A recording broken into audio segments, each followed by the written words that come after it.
महेश 59 अध्यायों वाला युद्ध शिव पुराण की सबसे लंबी और विस्तार पूर्वक संहिताओं में गिना जाता है, जो कि ज्ञान, प्रक्रिया, शिव पूजा की विधि, उनकी महिमा, लीला, शक्ति और परोपकार की कथाएं सुनाता है। प्रारंभ के अध्यायों में हमें तारक पुत्र तारकाक्ष, विद्युन्माली और कमलाक्ष की तपस्या, ब्रह्मा द्वारा उन्हें वर प्रदान करने, मय द्वारा उनके लिए 3 पुरों के निर्माण और उनकी सजावट शोभा का वर्णन है।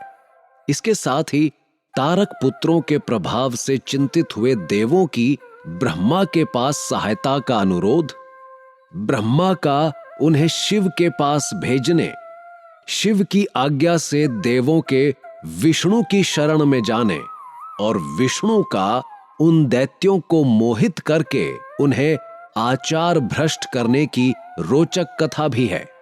मध्य अध्यायों में देवों का शिवजी के पास जाकर उनका स्तवन करने, शिवजी के त्रिपुर वध के लिए उद्यत न होने पर ब्रह्मा और विष्णु का उन्हें समझाने, विष्णु के बतलाए हुए शिव मंत्र का देवों द्वारा और विष्णु द्वारा जप, शिवजी की प्रसन्नता और उनके लिए विश्वकर्मा द्वारा सर्वदेवमय रथ के निर्माण, सर्वदेवमय रथ के वर्णन, शिवजी का उस रथ पर चढ़कर युद्ध के लिए प्रस्थान, उनका पशुपति नाम पड़ने के कारण, शिवजी द्वारा गणेश के और त्रिपुरदाह मय दानव के त्रिपुर से जीवित बच निकलने, दंभ की तपस्या, शंखचूड के जन्म, उसके अभिषेक और देवों का अधिकार छीने जाने, देवताओं और दानवों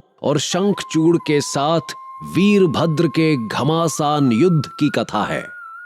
अंत के अध्यायों में कई और रोचक कथाओं में हिरण्यकशिपु की तपस्या और ब्रह्मा से वरदान पाकर उसके अत्याचार, नृसिंह द्वारा उसके वध, प्रहलाद का अंधक तप करने, अंध के प्रहार से नंदीश्वर की मूर्छा, शिव के आगमन और युद्ध, शुक्राचार्य को निगला जाना, नंदीश्वर द्वारा शुक्राचार्य के अपहरण, शिव द्वारा उनका निगला जाना, 100 वर्ष के बाद शुक्र का शिवलिंग के रास्ते बाहर निकलना, शिव द्वारा उनका शुक्र नाम रखा जाना, शुक्र द्वारा जपे गए मृत्युंजय मंत्र और शिवाष्टोत्तर शतनाम स्तोत्र के वर्णन, शिव द्वारा अंधक को वर प्रदान, शुक्राचार्य की घोर तपस्या और इनका शिवजी को चित्त रत्न अर्पण करने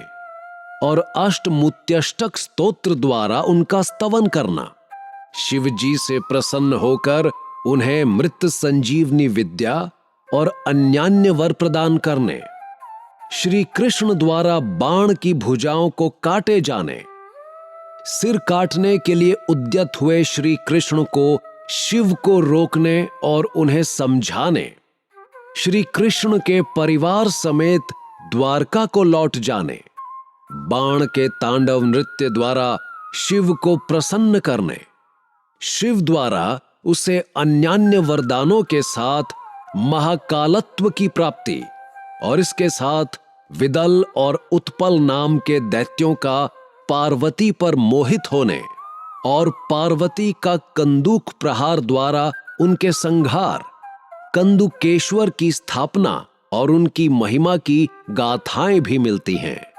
गुरुजी, शिव गणेश की कथा तो बहुत रोचक है ही, लेकिन श्री कृष्ण और शिव की कथा का कृपया संक्षेप में वर्णन कीजिए। महेश, श्री रुद्र संहिता के 54वें अध्याय में हमें श्री कृष्ण का शिव पुराण में सुंदर वर्णन मिलता है। महर्षि व्यास सनत कुमार को बताते हैं कि कुष्मांड नाम के दैत्य की पुत्री और उषा की सखी चित्रलेखा ने श्री कृष्ण की नगरी द्वारका जाकर वहां से सोते हुए उनके पोते अनिरुद्ध का अपहरण कर लिया था। ब्रह्मा पुत्र सनत कुमार जी कहते हैं, हे व्यास जी, जब चित्रलेखा रात्रि के समय सोते हुए कुमार अनिरुद्ध को उठाकर ले गई। और वहां प्रातः द्वारका में जब अनिरुद्ध अपने कक्ष में न दिखाई दिए तो उनकी तलाश आरंभ की गई, परंतु वे जब द्वारका में थे ही नहीं तो मिलते कहां से। जब अनिरुद्ध की माता और अन्य स्त्रियों को यह पता चला कि कुमार अनिरुद्ध अपने महल में कहीं भी नहीं मिल रहे हैं तो वहां रोना पीटना मच गया। सारी स्त्रियां रो रो कर श्री कृष्ण से अनिरुद्ध को ढूंढ कर ले आने की प्रार्थना कर रही थीं। श्री कृष्ण भी बड़े चिंतित थे कि अनिरुद्ध अपने महल से कहां चला गया। तभी वहां भगवान श्री कृष्ण के राजमहल में देवर्षि नारद पधारे। नारद ने भगवान श्री कृष्ण को चिंतित देख उन्हें सारी बातें बता दी। सब कुछ जानकर भगवान श्री कृष्ण ने अपनी अक्षौहिणी सेना के साथ दैत्यराज बाणासुर की राजधानी शोणितपुर पर चढ़ाई कर दी। प्रद्युम्न, युयुधान, सांब, सारण, नंद, उपनंद, बलभद्र और कृष्ण के सभी अनुवर्ती इस युद्ध में उनके साथ थे। बाणासुर भगवान शिव के परम भक्त थे। उस पर संकट को आते देखा तो शिव स्वयं श्री कृष्ण से युद्ध करने के लिए आगे आ गए, क्योंकि शिव जी सदा ही अपने भक्तों के अधीन रहते हैं। गुरुजी, ये तो शिव और स्वयं वैष्णव अवतार के बीच के युद्ध की गाथा है। इसके बाद क्या हुआ? तब भगवान शिव और श्री कृष्ण की सेना में बड़ा भयानक युद्ध छिड़ गया। तब भगवान श्री कृष्ण स्वयं देवाधिदेव भगवान शिव के पास गए और हाथ जोड़कर उन्हें प्रणाम कर उनकी स्तुति करके बोले, हे देवाधिदेव, हे भक्त वत्सल, हे करुणा निधान, भगवान शिव, आप सब प्रकार के गुणों से प्रकाशित हैं। अपने दुखों में डूबे हुए भक्तों को उबारते हैं। भगवान, आज आप क्यों इस संसार की माया में लिप्त हो रहे हैं? प्रभु, ये तो आपके आदेश के अनुसार ही हो रहा है। पूर्व में आपने ही गर्व से भरे दैत्यराज बाणासुर को शाप दिया था कि उसकी 1000 भुजाओं का नाश शीघ्र ही होगा। इस समय मैं तो आपके उसी शाप को पूरा करने के लिए ही आया हूं। इसलिए आप अपनी आज्ञा प्रदान करें और शाप को पूरा होने दें। शिव ने कहा, तात, आप सही कह रहे हैं, परंतु मैं सदा अपने ही भक्तों के वश में रहता हूं। इसलिए अपने भक्त बाणासुर की रक्षा करने के लिए ही मैं आपसे युद्ध करने को आया हूं। आपको भी अपना कार्य पूर्ण करना है और श्राप को भी पूरा करना है।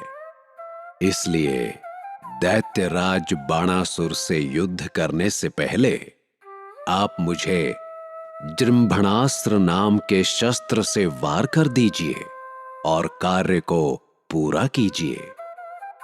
भगवान शिव की आज्ञा का पालन करते हुए भगवान श्री कृष्ण ने तुरंत जृंभणास्त्र नामक अस्त्र छोड़ा, जिसके कारण भगवान शिव मोहित होकर युद्ध को भूल गए। तब भगवान श्री कृष्ण खड्ग, गदा और रिष्टि आदि अस्त्रों से दैत्यराज बाणासुर की विशाल सेना का संहार करने लगे। गुरुजी, कृष्ण बाणासुर युद्ध में क्या हुआ? सनत कुमार आगे व्यास जी को बताते हैं। व्यास जी, युद्ध भूमि में श्री कृष्ण ने जृंभणास्त्र का प्रयोग किया और देवाधिदेव भगवान शिव अपने शिव गणों सहित मोहित हो भूमि पर सो गए। ये देखकर बाणासुर ने रथ पर बैठकर श्री कृष्ण पर आक्रमण कर दिया। बाणासुर के रथ के घोड़ों की लगाम उसके सेनापति कुष्मांड के हाथों में थी। दोनों पक्षों में काफी समय तक युद्ध चलता रहा। श्री कृष्ण जी ने भगवान शिव का स्मरण करके हाथों में शार्ंग धनुष उठा लिया और बाणासुर पर बाणों की वर्षा की, परंतु बाणासुर भी वीर और पराक्रमी था। उसकी वीरता से कृष्ण सेना भयभीत होने लगी। दैत्य भी बहुत बहादुरी से लड़ रहे थे।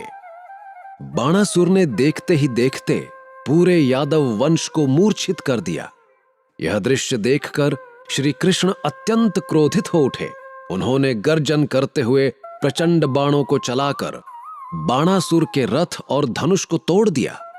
इसके बाद वो हाथ में गदा लेकर कृष्ण की ओर दौड़ा। दोनों में गदा युद्ध होने लगा।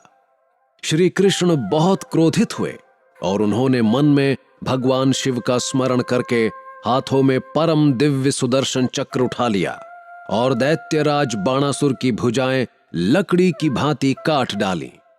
अब बाणासुर की केवल 4 भुजाएं ही बची थीं। इसके बाद श्री कृष्ण ने सुदर्शन चक्र द्वारा ही बाणासुर का सिर काटना चाहा। उसी समय भगवान शिव मोह निद्रा से जाग गए और कृष्ण से बोले, हे देवकी नंदन, आप तो सदा मेरी आज्ञा का पालन करते हैं। मैंने आपको बाणासुर की भुजाओं को काटने की ही आज्ञा दी थी। यह मैंने अपने इस भक्त के गर्व को तोड़ने के लिए किया था। अपने भक्तों की सदा रक्षा करना मेरा धर्म है। इसलिए आप बाणासुर का वध न करें और अपनी शत्रुता को भूल जाएं। बाणासुर की पुत्री उषा और आपके पौत्र अनिरुद्ध एक दूसरे के होकर जीना चाहते हैं। इसलिए उन दोनों को विवाह के पवित्र बंधन में बांधकर आप अपने साथ द्वारका ले जाएं। ये कहकर भगवान शिव ने बाणासुर और श्री कृष्ण में मित्रता करवा दी और स्वयं वहां से अंतर्धान होकर शिवलोक चले गए। तब बाणासुर श्री कृष्ण को आदर सहित अपने महल में ले गया और वहां उनका बहुत आदर सत्कार किया। इसके बाद शुभ मुहूर्त में अपनी पुत्री उषा और श्री कृष्ण के पौत्र अनिरुद्ध का विवाह संपन्न करा के उन्हें अनेक बहुमूल्य रत्नों और हीरे जवाहरातों के साथ विदा किया। ओह, मैंने तो श्री कृष्ण की ये कथा पहले कभी सुनी ही नहीं थी गुरुजी। आपसे ये दुर्लभ गाथा सुनकर मैं धन्य हो गया हूँ। इस कथा के साथ ही श्री रुद्र संहिता की समाप्ति होती है महेश। गुरुजी, कल सवेरे कृपया आप कोटि रुद्र संहिता का वर्णन करें। अवश्य महेश। कोटि रुद्र संहिता शिवे के 12 ज्योतिर्लिंगों का वर्णन करती है। इसका ज्ञान पाना अत्यंत आवश्यक और लाभ देता है।